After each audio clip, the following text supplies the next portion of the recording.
Me llamo Raúl Chávez y soy periodista independiente. Mi trabajo me ha llevado a investigar casos que muchos otros prefieren ignorar, pero la historia que me trajo a Teuchitlán era diferente. Una tarde recibí un correo anónimo. No tenía remitente, solo un mensaje breve y perturbador. El rancho de los Sandoval no está abandonado. Ahí desaparecen personas. Si quieres saber la verdad, ve de noche y no hagas ruido. Adjunta, había una fotografía de un terreno árido con una casona de adobe al fondo. No reconocí el lugar de inmediato, pero tras una búsqueda rápida confirmé que el rancho estaba en Jalisco, cerca de Teuchitlán. Hice algunas llamadas a contactos en la zona, pero nadie quiso hablar del rancho. Las respuestas eran evasivas, como si el nombre de los Sandoval todavía infundiera miedo. Según los registros, la propiedad llevaba más de 20 años abandonada.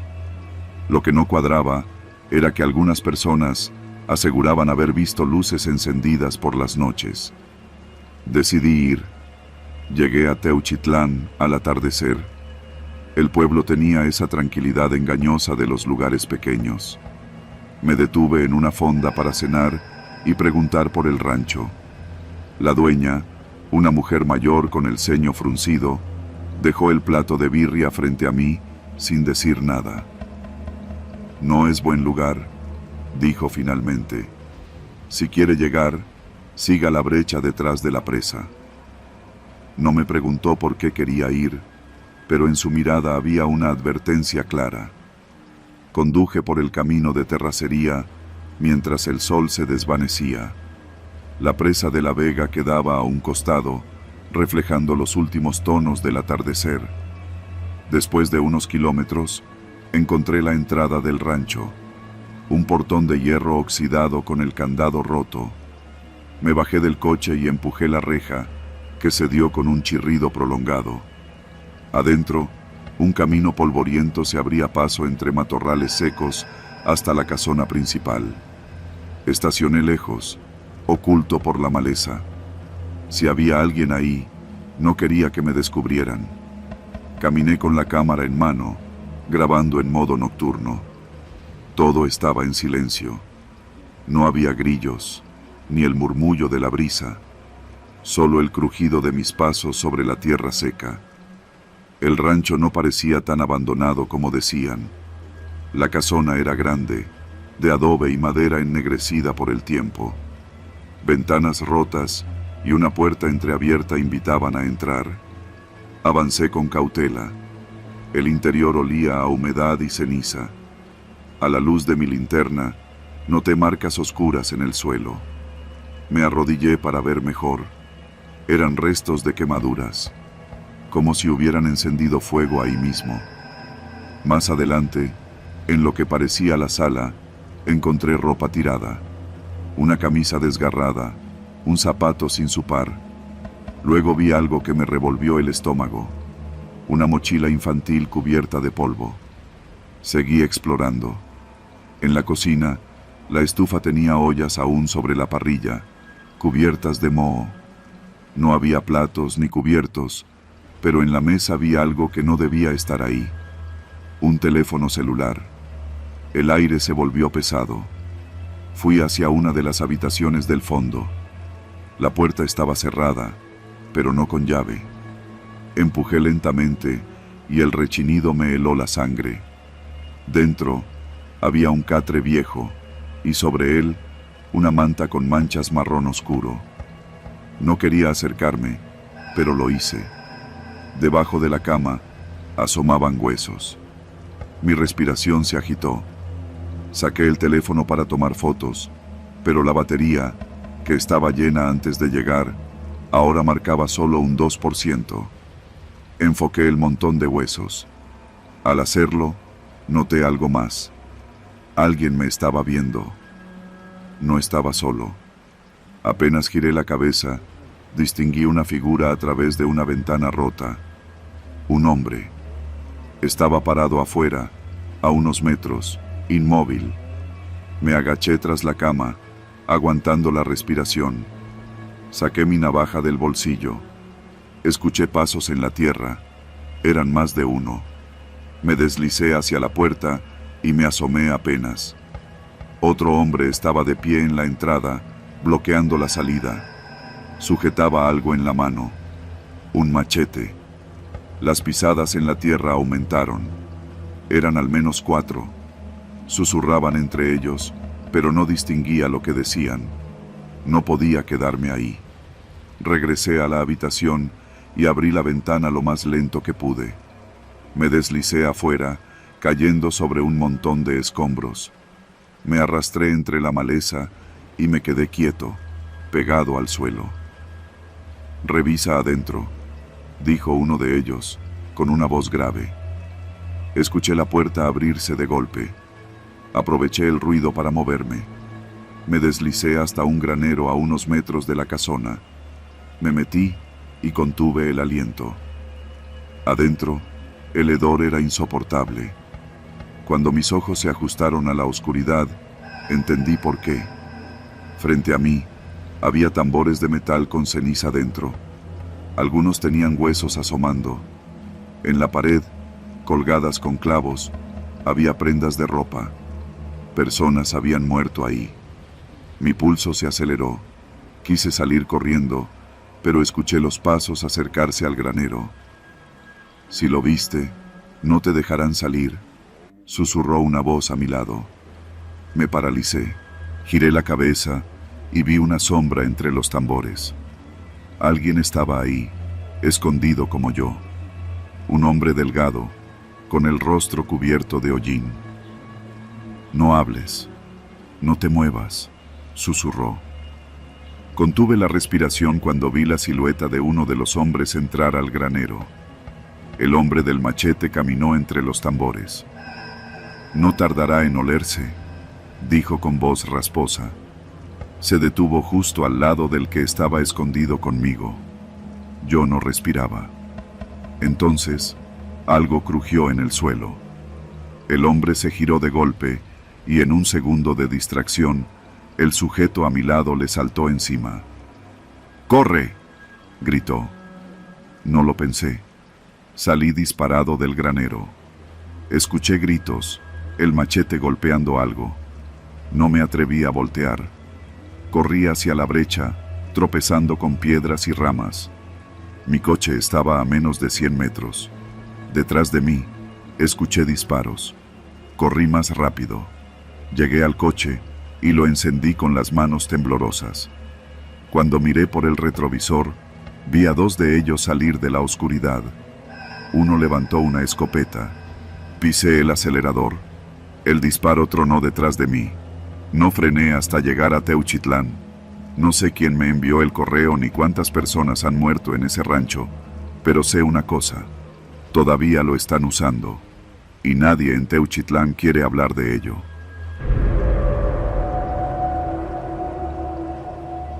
La primera vez que escuché su nombre fue en los pasillos de la universidad.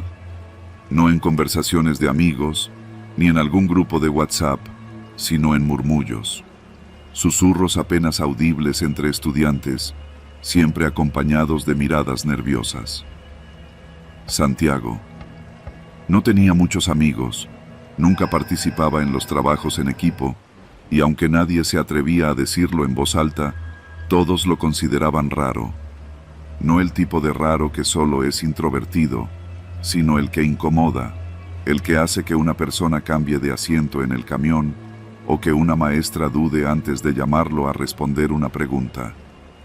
Estudiaba en la Universidad Tecnológica de Guadalajara, la UTEG, en el campus de la calle González Gallo. Yo también. Para ese entonces, cursaba el 6º cuatrimestre de administración y compartíamos un par de materias.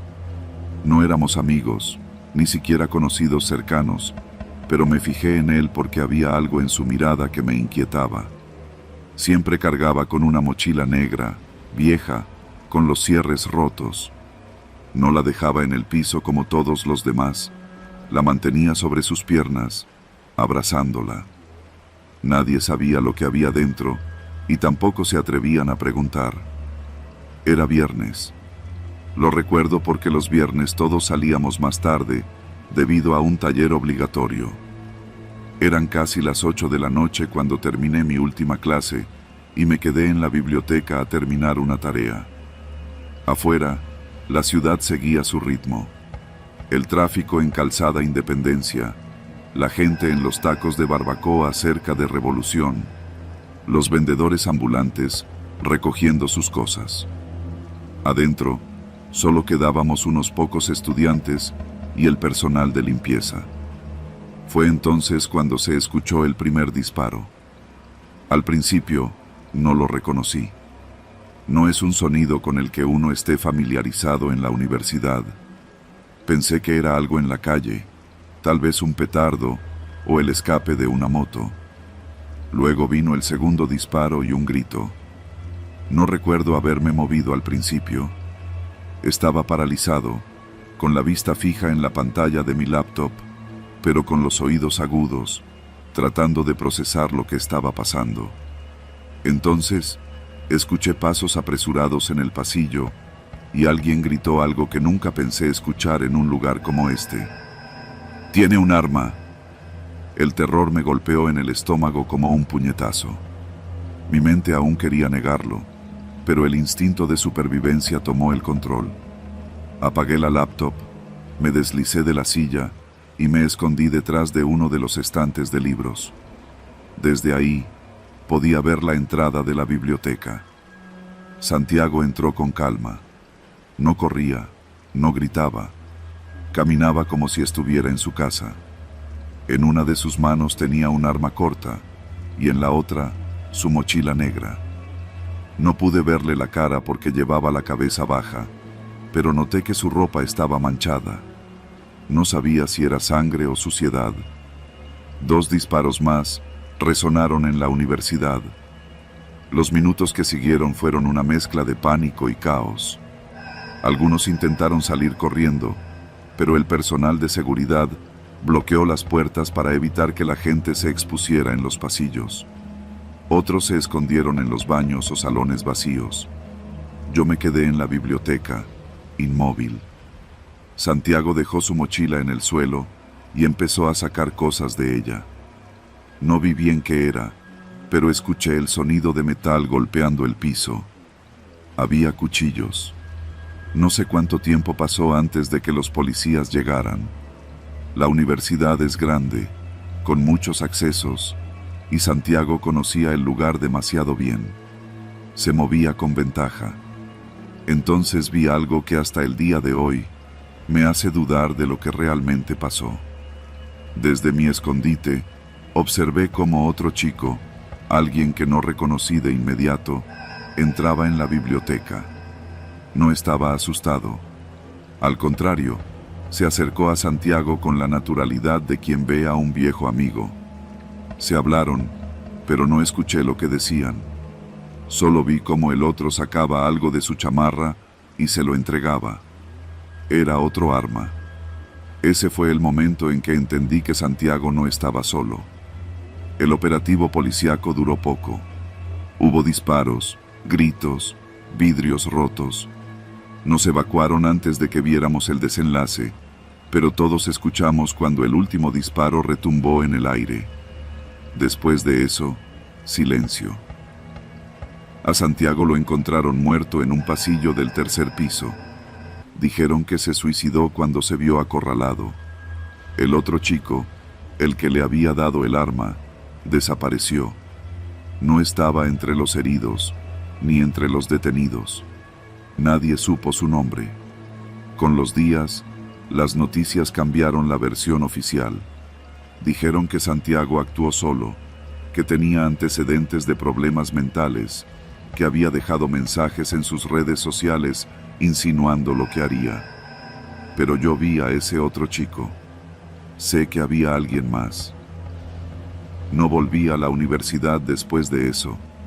Terminé mis estudios en línea, evité pasar por la zona y traté de convencerme de que lo que vi no significaba nada.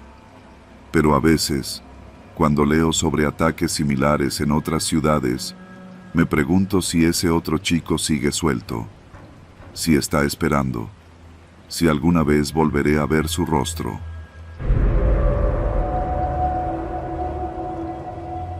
Siempre nos han advertido sobre los lugares que es mejor no pisar.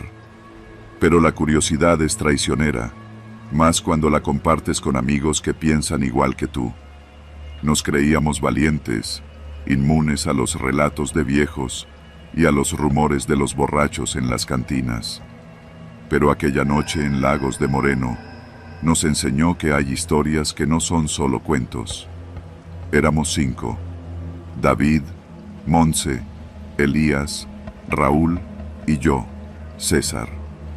Llevábamos tiempo escuchando sobre la casa de los Valverde, una casona vieja y abandonada en las afueras del pueblo.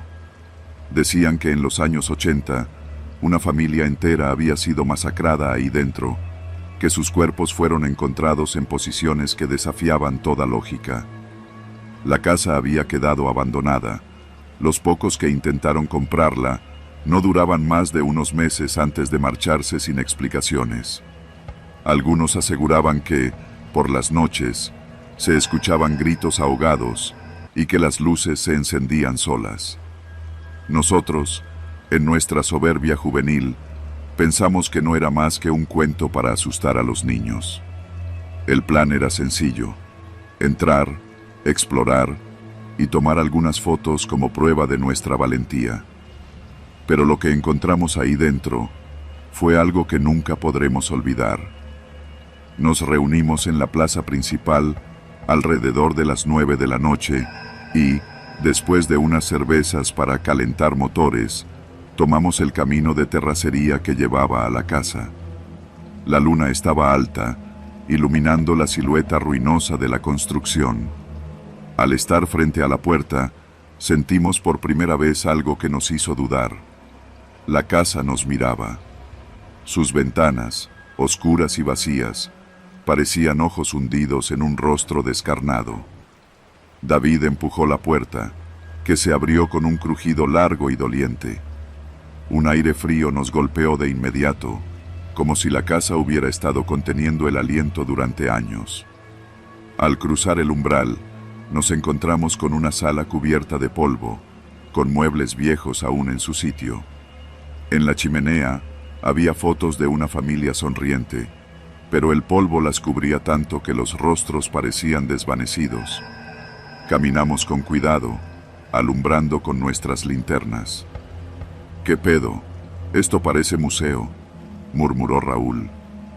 Pero la sensación de extrañeza aumentó cuando llegamos al comedor. En la mesa aún estaban los platos servidos, con restos petrificados de comida. Era como si la familia hubiera estado a punto de cenar cuando la muerte se los llevó.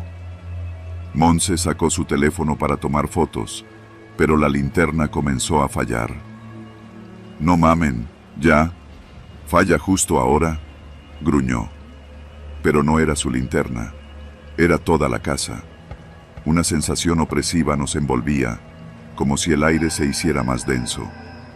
Fue Elías quien encontró la primera pista de que no estábamos solos. En el pasillo que llevaba a las habitaciones, había un rastro de huellas ensangrentadas, pequeñas, como de un niño, pero bien definidas a pesar del tiempo. Nos miramos entre nosotros, buscando una explicación lógica. «Deben ser falsas. Seguro alguien vino antes y dejó esta mamada para asustar a los idiotas como nosotros», dijo David. Pero su voz no sonaba convencida. Las huellas terminaban frente a una puerta. Raúl, sin pensarlo mucho, la empujó y la linterna iluminó el interior. Había una cama vieja y rota, un escritorio polvoriento y lo que parecía ser una cámara de video antigua sobre el suelo. A ver, ¿qué es esto?», pregunté, recogiendo la cámara. Parecía intacta. La encendí, sin muchas esperanzas, pero la pantalla cobró vida. Al parecer, la batería aún tenía carga. El video estaba lleno de interferencia, pero pudimos ver imágenes fragmentadas, alguien corriendo, jadeando, una habitación con cadenas colgando, un grito lejano, luego Una imagen clara.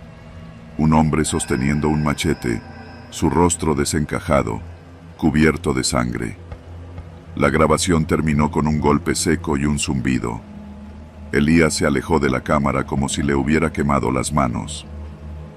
«No mamen, ¿vieron eso?», preguntó Montse, con la cara pálida. Yo tragué saliva. Sabía lo que acabábamos de ver. No era un mito. Aquella casa no estaba vacía. Nunca lo estuvo. David fue el primero en reaccionar y dijo que debíamos salir. Corrió hacia la puerta de entrada y giró la perilla. Nada.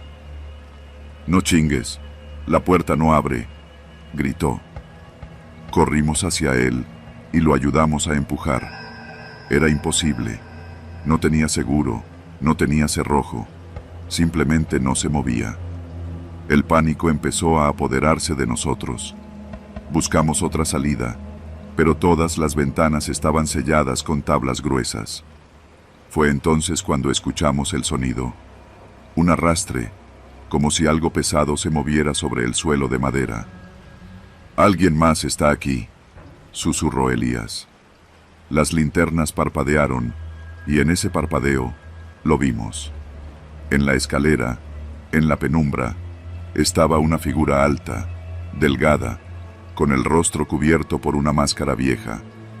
Nos miraba, y en su mano colgaba un machete. No pensamos, no gritamos, solo corrimos. Nos metimos en la primera habitación que encontramos y aseguramos la puerta con un mueble. Escuchamos pasos lentos, pausados, recorriendo la casa, y luego una voz. «¿Juegan conmigo?». Era un susurro, pero se sintió como si nos hablara directamente al oído. Raúl buscó desesperado alguna salida, pero solo había un pequeño tragaluz que daba al patio trasero. «Es la única manera», dije. Uno por uno, empezamos a salir por el tragaluz. Montse fue la primera, luego Elías. Cuando llegó mi turno, la puerta se sacudió con fuerza. La madera crujió. David seguía dentro cuando la puerta cedió. Yo ya estaba afuera cuando escuché su grito. Giré en seco y vi cómo el machete se hundía en su pierna. No lo pensé. Regresé y jalé a David con todas mis fuerzas, mientras Raúl y Elías golpeaban al atacante con una tabla rota. Logramos sacarlo. Salimos corriendo sin mirar atrás. Cuando llegamos al pueblo, despertamos a la policía. Nos costó que nos creyeran, pero cuando revisaron la casa al día siguiente, encontraron algo espantoso, un sótano oculto. Dentro, encontraron cámaras, cadenas y huesos viejos, pero ningún rastro del hombre con el machete. Nos fuimos de Lagos de Moreno al día siguiente. Nadie quiso hablar de lo que pasó. David sobrevivió, pero nunca volvió a caminar bien. A veces bromeamos con la historia, pero en el fondo sabemos que no hay broma en lo que vivimos. Porque, en algún lugar de esa casa, alguien sigue esperando a los que, como nosotros, no saben cuándo detenerse. Y esta vez, tal vez no corran con la misma suerte.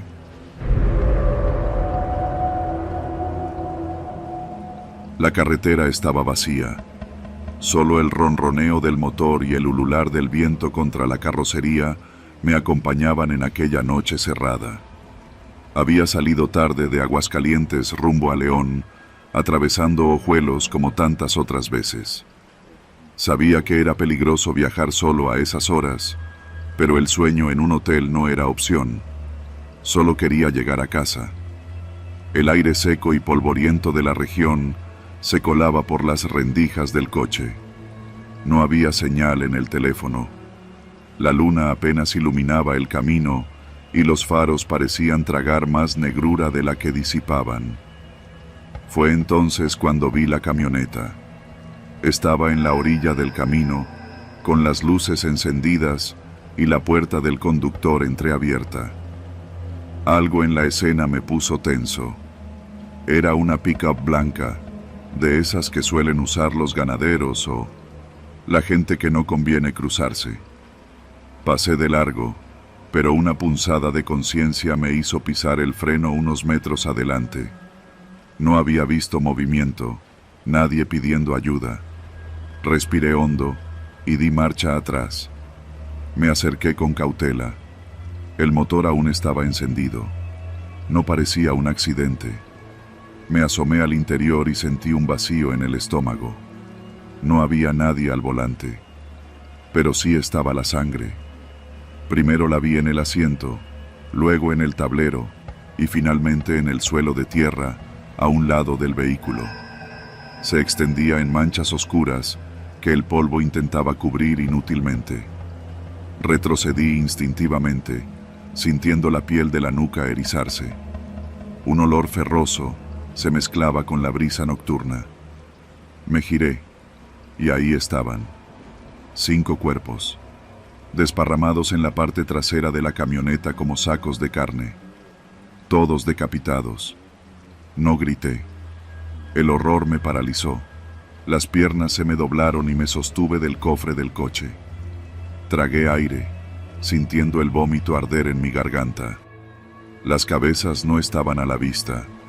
Los torsos vestían ropa de trabajo, camisas vaqueras, pantalones de mezclilla. Gente de campo quizá, tal vez comerciantes, tal vez alguien más. Me giré con la urgencia de salir de ahí y fue cuando vibró mi teléfono. Lo saqué con manos temblorosas, esperando, rogando que hubiera señal para llamar a la policía. Pero no era eso, era un mensaje. Corre, antes de que seas el siguiente. Un número desconocido. El terror se convirtió en un puño en el pecho. Alguien me veía. Alguien sabía que estaba ahí. Mi instinto gritó, huye, pero mi cuerpo no reaccionaba. Miré alrededor, sintiendo la mirada invisible clavada en mi nuca. Las sombras se alargaban en la carretera. La brisa removía la tierra en pequeños remolinos. Pero no veía a nadie. Otro mensaje. No llames a nadie. No te detengas. Corre. Y entonces lo entendí. No era un mensaje genérico. Era para mí. Alguien me tenía en la mira. Tal vez pensaron que era un testigo. Tal vez lo era. Subí al coche y giré la llave con torpeza.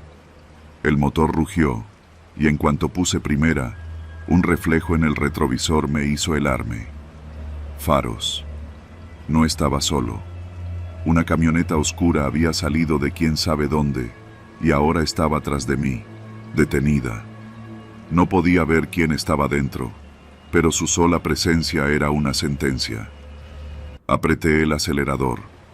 El coche patinó en la grava suelta antes de lanzarse a la carretera como un animal herido. Mis manos sudaban en el volante. Vi por el espejo. La camioneta comenzó a moverse. Me seguían. No sabía quiénes eran, ni por qué estaban haciéndolo, pero lo intuía. No era un simple robo. No era casualidad. Eran ellos. La carretera se alargaba como un túnel sin final. No había casas, no había luces.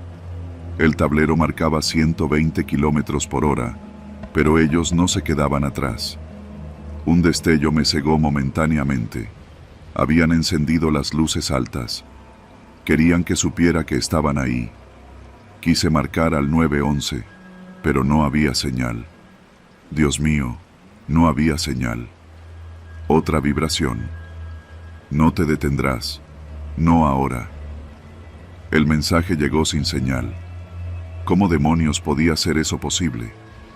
Un claxon rompió la noche y mis manos se aferraron al volante. La camioneta aceleraba, reduciendo la distancia entre nosotros. Un volantazo me salvó de salir disparado contra el barranco. El motor rugía, mis latidos golpeaban mis sienes. Me iban a alcanzar. Las luces traseras iluminaban la nada cuando un golpe sacudió mi coche. Me estaban embistiendo. Grité de frustración. Otro golpe. La parte trasera se tambaleó y casi pierdo el control. No podía seguir así. Necesitaba hacer algo. Entonces, un letrero apareció en la carretera. Desviación a Ojuelos, 3 kilómetros. Era mi única oportunidad. Pisando el freno levemente, dejé que la camioneta se acercara aún más. Otro golpe, más fuerte esta vez. El coche se zarandeó, pero yo ya tenía el plan en mente. El cruce se acercaba.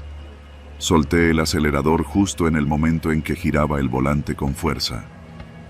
El auto derrapó, las llantas chillaron y la camioneta pasó de largo, incapaz de frenar a tiempo. Los vi por un segundo en el retrovisor. Dos siluetas, sin rostro por la oscuridad, girando el volante desesperadamente. Tomé la desviación a Ojuelos sin pensar.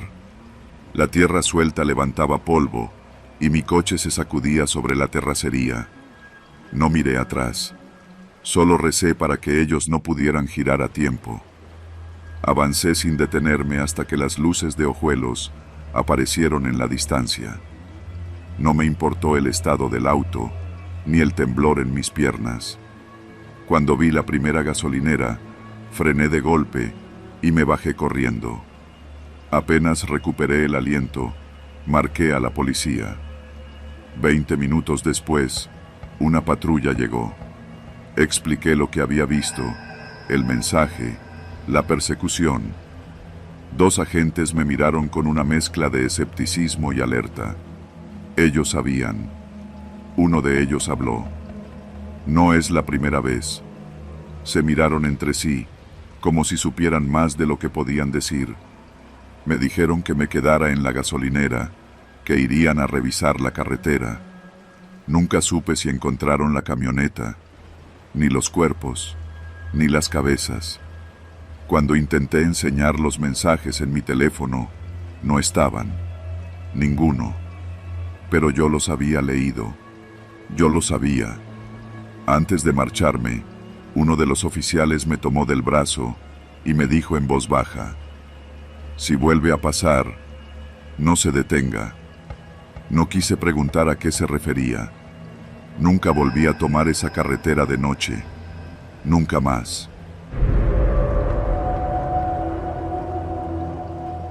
La llamada llegó cerca de la medianoche. Código 43 en el Jardín Hidalgo. Repito, código 43. Yo apenas había terminado mi café en la comandancia cuando el radio escupió el mensaje. Homicidio. Tlaquepaque de noche es un lugar distinto. No el de los turistas, ni el de los mariachis en La Parian. Es un sitio de sombras largas, donde las calles empedradas parecen guardar secretos más viejos que la ciudad misma. Cuando llegamos, la plaza estaba vacía. Solo quedaban los barrenderos que, con caras largas y miradas nerviosas, se alejaban del cuerpo tirado a mitad del adoquín. El cadáver estaba boca arriba, los brazos abiertos, como si lo hubieran crucificado en el suelo. Lo reconocí al instante. Era Julián Elguero Salgado, un viejo conocido de la policía, narcomenudista, extorsionador y, según rumores, el encargado de hacer desaparecer gente para su patrón. Alguien con su historial no duraba mucho vivo, pero esto era distinto. La piel de su rostro tenía una expresión imposible de describir, como si hubiera muerto gritando, pero con los labios aún abiertos. «Mierda», susurró Ruiz, mi compañero. «¿Qué le hicieron?» Nos acercamos con cuidado. No había señales de disparos, ni puñaladas, solo un gesto de terror impreso en la carne. «Llamen a la forense», ordené. Pero antes de que pudieran hacerlo, alguien más llegó a la escena. «Oficiales», dijo una voz detrás de nosotros. Era un hombre de traje gris, con porte de abogado o de alguien que cree estar por encima de las reglas. «Yo me hago cargo de esto».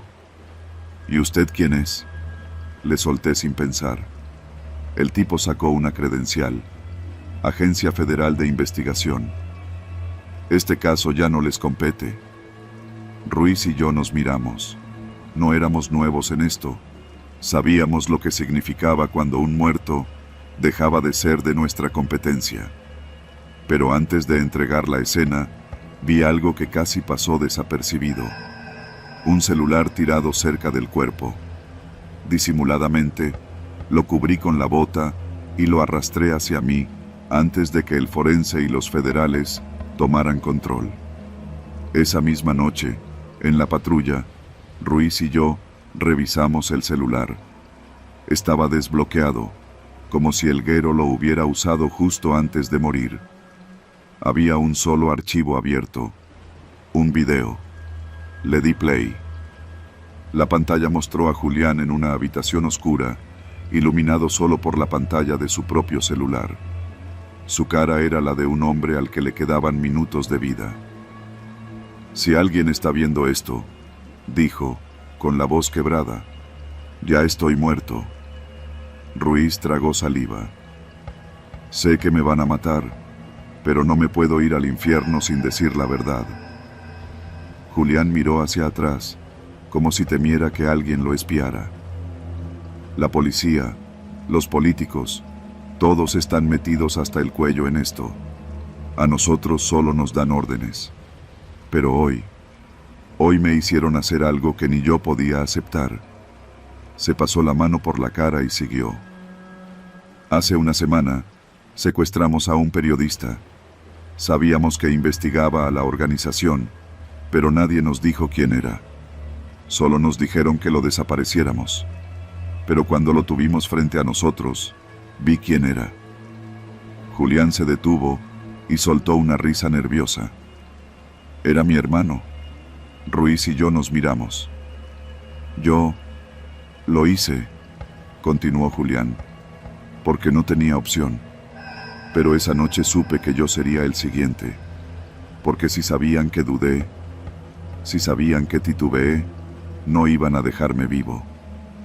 En el video, Julián sacó una libreta y la mostró a la cámara. Aquí están los nombres. Aquí está todo. Entonces el sonido en la grabación cambió. Algo detrás de Julián se movió. Mierda.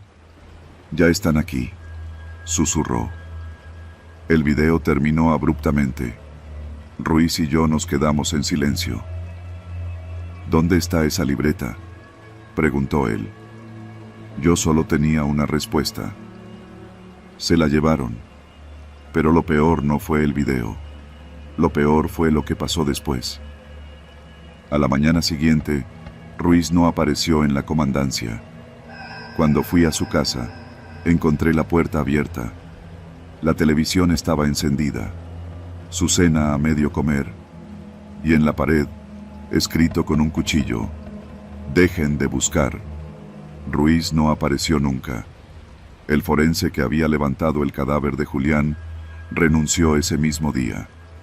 Los agentes federales desaparecieron del caso, pero el teléfono con el video seguía en mi poder. 2 días después, al salir de la comandancia, me encontré con el tipo del traje gris, esperándome junto a mi coche.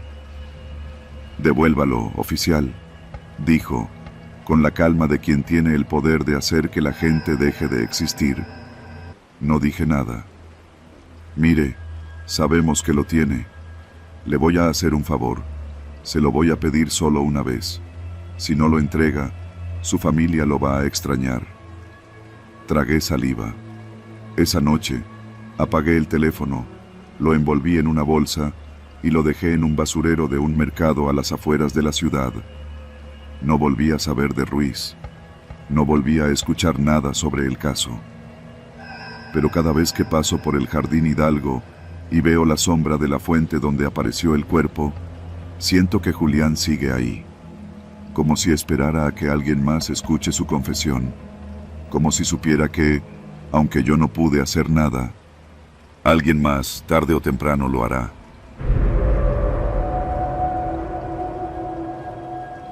Siempre me he considerado un hombre tranquilo. Manejar un taxi en Guadalajara no es un trabajo fácil, pero es honesto. Me llamo Martín y durante más de 20 años he recorrido las calles de la zona metropolitana sin meterme en problemas. Sé a qué colonias no entrar de noche, qué calles evitar cuando hay lluvia y sobre todo, sé cuando algo no está bien. Aquella noche de octubre, el aire olía a humo y miedo. La ciudad estaba extrañamente silenciosa, como si algo invisible la tuviera contenida en un puño. Yo lo ignoré. La tarifa dinámica estaba alta, y cualquier taxista sabe que eso significa dos cosas: broncas o dinero. A las 9:30 recibí un viaje en la colonia Chapalita, justo en la frontera con Zapopan. Un tipo había pedido el servicio desde un restaurante caro. Lo vi salir apresurado, con una chamarra oscura y una gorra baja, mirando por encima del hombro. No era raro que alguien en esas zonas quisiera moverse sin llamar la atención. La gente con dinero siempre tiene algo que esconder. Se subió al asiento trasero sin decir una palabra. «Buenas noches. ¿A dónde lo llevo?», pregunté, viendo por el espejo retrovisor. «Solo maneja, ya te digo», respondió en seco. Normalmente no acepto ese tipo de respuestas, pero había algo en su voz que me hizo callar. Metí primera y arranqué hacia Lázaro Cárdenas. No habían pasado ni 5 minutos cuando comenzaron los estruendos. Primero fue un estruendo seco, como el de un petardo grande, pero el eco en las calles vacías me dijo otra cosa. Después vinieron los gritos, el rechinar de llantas y finalmente el rugido de algo incendiándose. «Chingado», murmuré. No tenía que ver para saber qué era. Había escuchado historias. La violencia en Zapopan había subido en los últimos meses. El gobierno decía que tenía todo bajo control, pero la gente en la calle sabía la verdad. Al girar en Avenida Patria, lo vi con mis propios ojos. Un camión ardía en plena intersección, bloqueando los carriles principales. Junto a él, un grupo de hombres armados movía tambos de gasolina y aventaban explosivos caseros a los autos estacionados. Eran al menos 6, vestidos con ropa oscura, cubriéndose el rostro con pasamontañas. Mi pasajero se movió inquieto en el asiento trasero. «¿Qué carajos pasa?», pregunté, aunque ya conocía la respuesta. «Da la vuelta», dijo, sin mirarme. El sudor le perlaba la frente. Sus manos temblaban. Algo en él no me gustó. No era un civil atrapado en la violencia como yo. Él sabía exactamente qué estaba pasando. Tomé una calle lateral, pero de inmediato vi más bloqueos.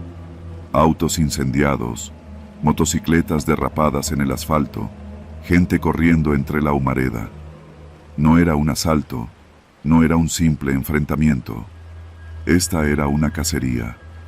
Mi radio se activó con interferencia y la voz de otro taxista sonó entrecortada. «No vayan. Tst. Bloqueos en. Tst. Van por alguien. Van por alguien». Mi pasajero se removió en el asiento y por primera vez noté el bulto en su chamarra. No era difícil adivinarlo. Llevaba un arma. No supe si era miedo o instinto de supervivencia, pero de repente sentí que tenía que bajarlo del auto. «Ya no podemos seguir», dije, con la voz más firme de lo que esperaba. Él se quedó en silencio un segundo. Luego, levantó la vista y habló con una calma aterradora. «¿Vas a seguir manejando?». Algo en su tono me congeló. Miré por el espejo y vi que se llevaba una mano a la cintura. No necesitaba ver el arma para saber que la tenía. Respiré hondo y seguí conduciendo, buscando calles vacías. Mi corazón latía con fuerza, pero tenía que mantener la cabeza fría. Si querían a este tipo, y yo estaba con él, entonces yo también estaba jodido. A 2 cuadras, vi el estacionamiento de un centro comercial, Plaza Andares. Era uno de los lugares más exclusivos de la ciudad. No era la opción más inteligente, pero era mejor que seguir a ciegas en las calles bloqueadas. Voy a meterme al estacionamiento, dije. No. ¿Qué? No nos conviene estar encerrados. Lo miré por el retrovisor. Su rostro estaba tenso. Era joven, no pasaba de los 25. Tenía esa mirada que ves en los soldados que han visto cosas. Apreté los dientes y giré de golpe hacia la rampa de entrada. El guardia en la caseta intentó detenernos, pero en cuanto vio el caos detrás de nosotros, nos dejó pasar sin preguntas. Bajé al nivel subterráneo y me estacioné en un rincón oscuro. Apagué el motor y ambos nos quedamos en silencio. Arriba se escuchaban las alarmas de las tiendas, las pisadas apresuradas de la gente tratando de escapar. Algo explotó en la distancia. El tipo sacó su pistola. «¿Sabes qué está pasando, verdad?», le solté, sin poder callarme más. Él me miró y, por primera vez, sonrió de lado. «Sí, me están buscando a mí». Se me heló la sangre. «¿Quién eres?». «Un problema». Tuve ganas de bajarme del auto y correr, pero sabía que no llegaría lejos. Entonces, el eco de unas voces rebotó en las paredes de concreto del estacionamiento. «Revisen los autos, no puede estar lejos». Era cuestión de tiempo antes de que nos encontraran. Él lo supo también. «Voy a salir. Si me atrapan, a ti te van a dejar ir». No me gustó la idea, pero no tenía otra opción. El tipo abrió la puerta lentamente, con el arma lista. Se escurrió entre las sombras, dejando solo un ligero crujido de sus zapatos en el piso de cemento. Me quedé en el auto, conteniendo la respiración. Pasaron segundos, luego minutos.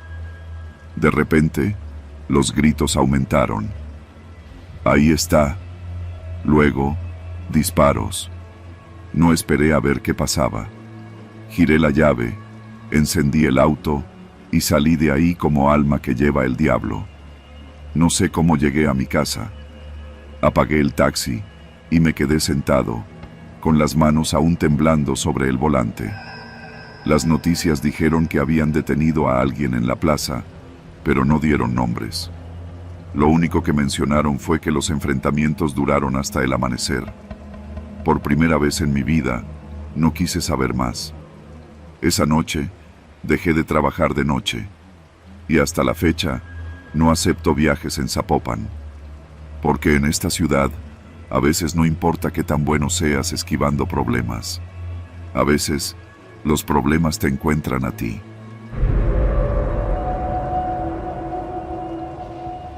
Puerto Vallarta siempre había sido la postal perfecta del turismo en México.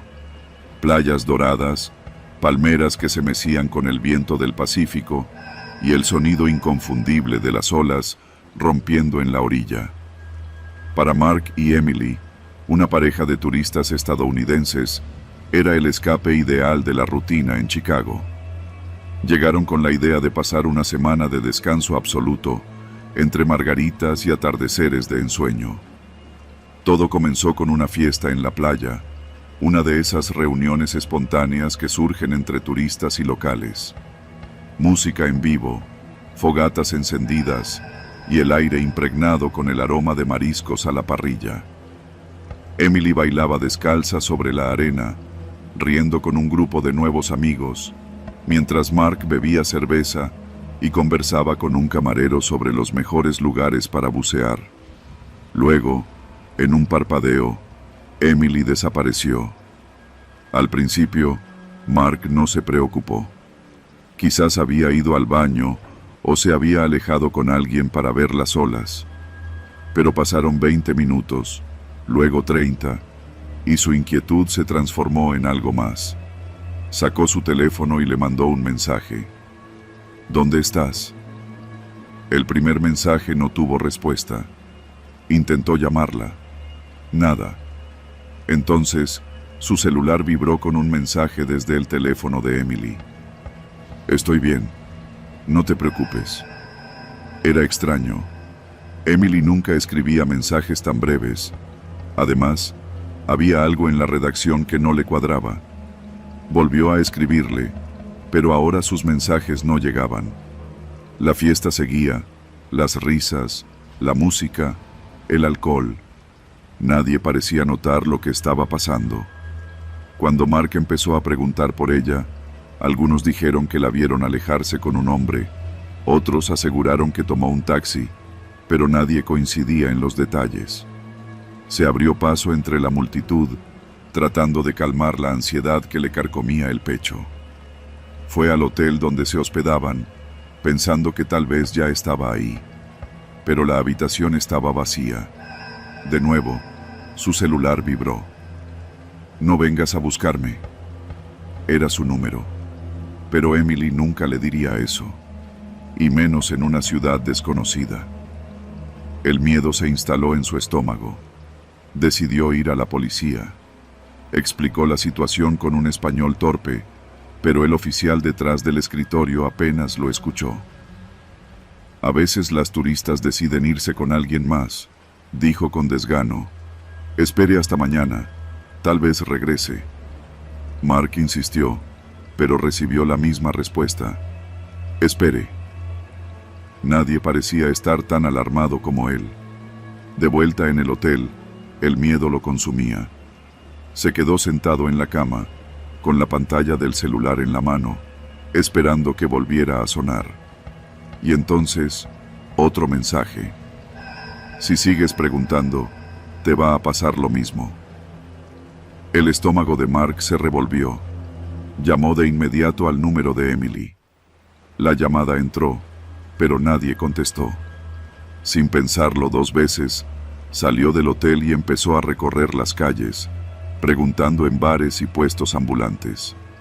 Nadie sabía nada, o nadie quería hablar, hasta que llegó a un callejón, en la parte menos turística de la ciudad, donde un hombre de cabello canoso, con el rostro curtido por el sol y la vida dura, lo miró con atención. «La estás buscando, ¿verdad?». Mark asintió, con un nudo en la garganta. El hombre encendió un cigarro y exhaló el humo lentamente antes de hablar. «Aquí desaparecen muchas. Un día están de fiesta, al otro, ya no se sabe nada de ellas». Mark sintió que le faltaba el aire. «¿Qué les pasa? ¿Dónde las llevan?». El hombre lo observó con una expresión que era mitad lástima, mitad advertencia. «No hagas preguntas si no quieres respuestas». Mark estaba por insistir cuando el hombre tiró el cigarro y le dijo en voz baja: «Si todavía tienes esperanza, busca en la marina, pero ve solo». La marina de Puerto Vallarta, un lugar donde atracaban lujosos yates y barcos privados. Era casi medianoche cuando llegó. Las luces de los muelles iluminaban la superficie del agua con destellos dorados. Caminó entre los barcos, sin saber exactamente qué estaba buscando, hasta que lo vio. El teléfono de Emily. Estaba en el suelo, junto a un poste de madera. Lo levantó con manos temblorosas y vio la pantalla rota. Al encenderlo, el miedo se convirtió en pánico. Había un solo mensaje en la pantalla, enviado hace unas horas. «¡Ayuda!». Los gritos se atoraron en su garganta. Giró en todas direcciones, buscando alguna señal de ella. Fue entonces cuando notó un yate al final del muelle. No era un yate turístico, ni un barco de pesca. Era un lujoso navío blanco, con ventanas oscuras y una pasarela que conducía al interior, y una figura de traje oscuro parada en la entrada. Mark se quedó quieto. Su instinto le gritaba que corriera, pero sus pies se movieron hacia el yate.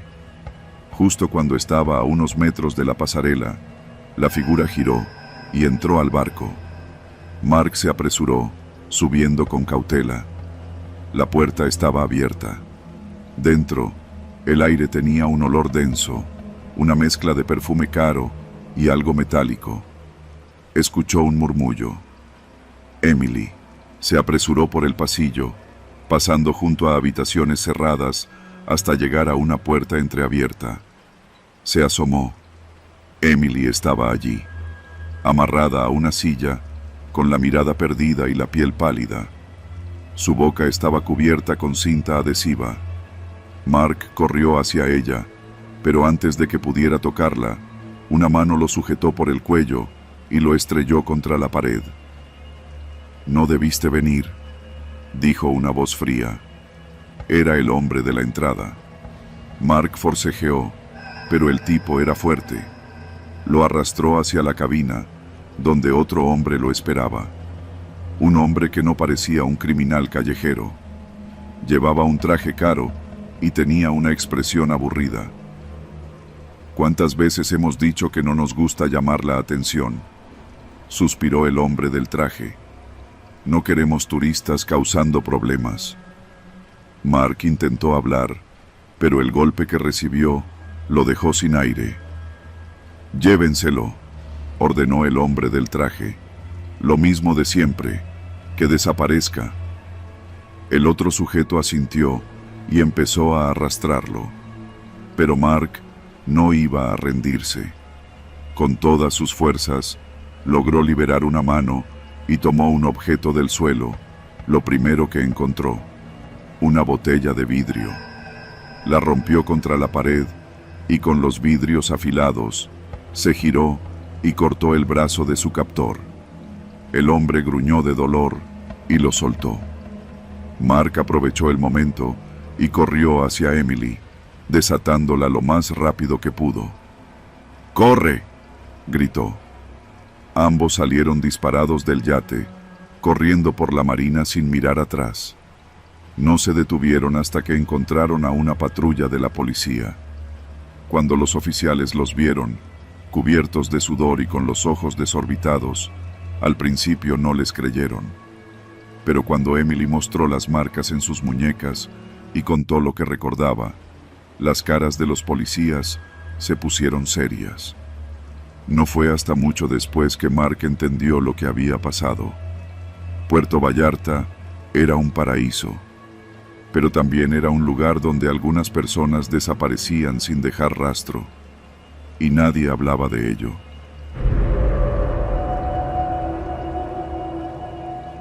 Mi nombre es Daniel López, y estoy en el último año de la licenciatura en Antropología Forense. Cuando mi profesor me ofreció la oportunidad de hacer mis prácticas en una excavación en Tlajomulco de Zúñiga, no lo dudé. Jalisco es un estado con una larga historia de desapariciones y hallazgos de fosas clandestinas, y aunque el trabajo era duro, la experiencia valía la pena. Nos asignaron un predio en las afueras del municipio, un terreno árido, cercado por árboles secos y basura esparcida por el viento. Lo llamaban El Vergel, aunque no había nada de frondoso en ese lugar.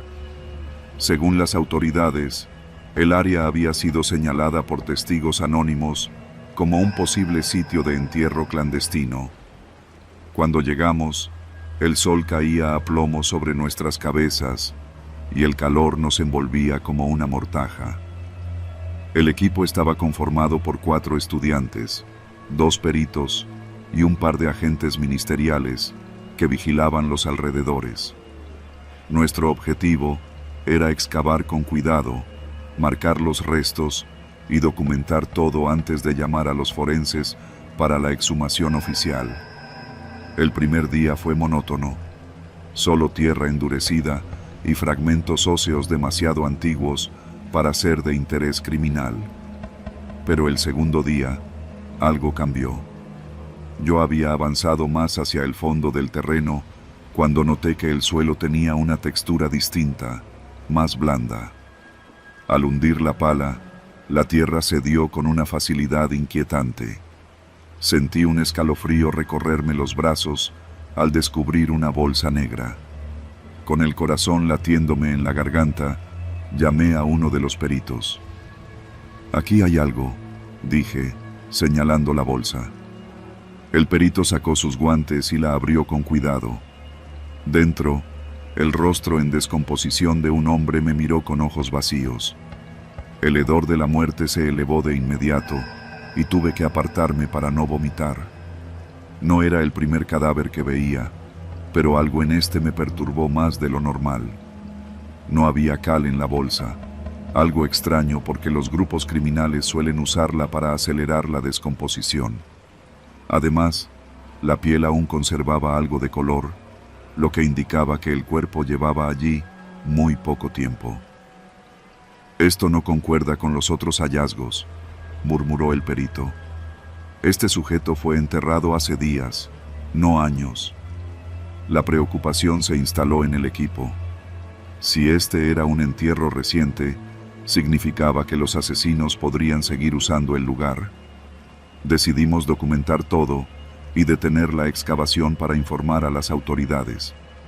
Pero antes de hacerlo, revisé mi teléfono. Tenía un mensaje nuevo. No reconocí el número. «Si sigues cavando, te unirás a ellos». Sentí un nudo en el estómago.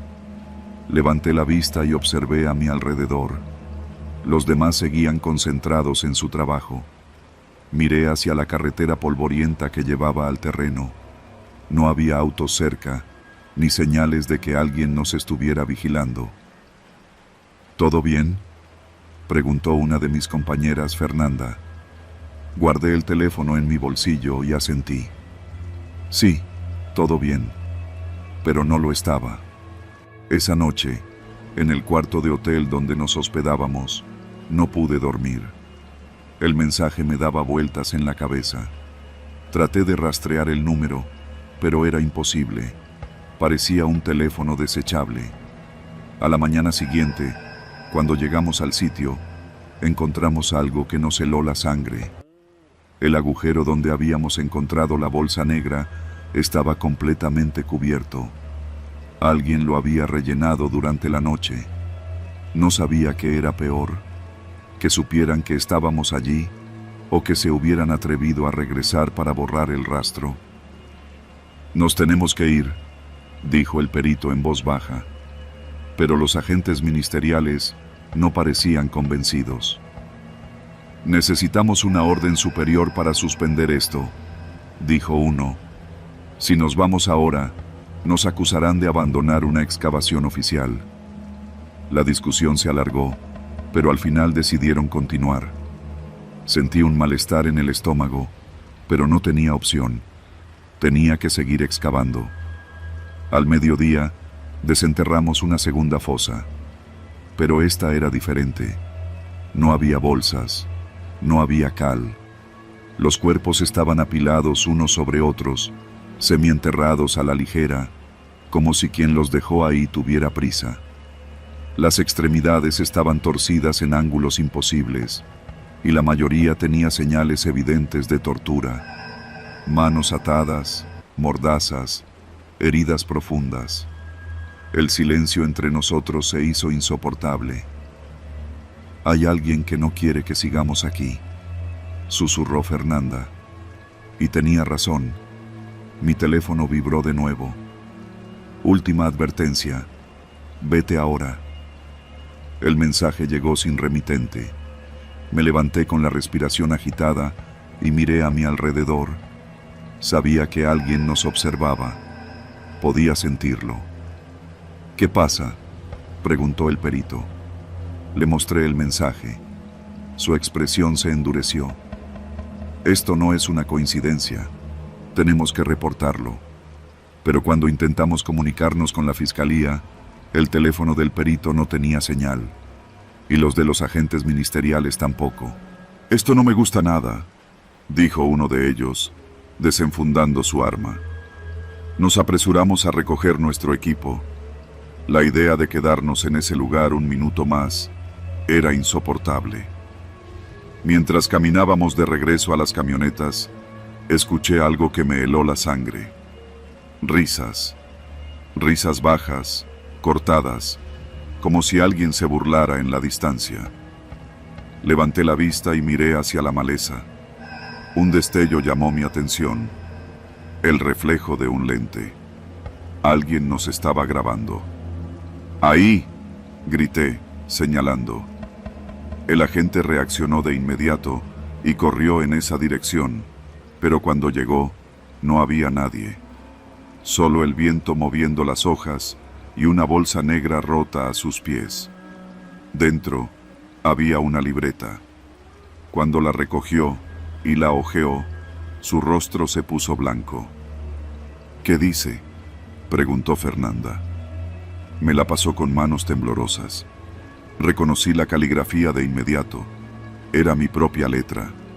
Y en la última página, escrita con tinta roja, estaba la frase que me había estado atormentando. «Si sigues cavando, te unirás a ellos». No recuerdo el trayecto de regreso. Solo sé que cuando llegamos al Ministerio Público, nadie quiso escuchar nuestra historia. Nos dijeron que el caso ya estaba en manos de la Fiscalía y que habían recibido suficiente información. Los cuerpos fueron exhumados, sí, pero nunca se informó a los medios. Nunca se dijo cuántos eran. Nunca se supo quién los enterró. Mis compañeros y yo nos distanciamos después de aquello. Nadie quiso hablar más del tema. Pero a veces, en las madrugadas en las que el insomnio me gana, reviso mi celular y veo el número desconocido en mi lista de mensajes. No lo bloqueé. No respondí. Solo lo dejé ahí, como un recordatorio. Un recordatorio de que hay secretos que nunca deben ser desenterrados.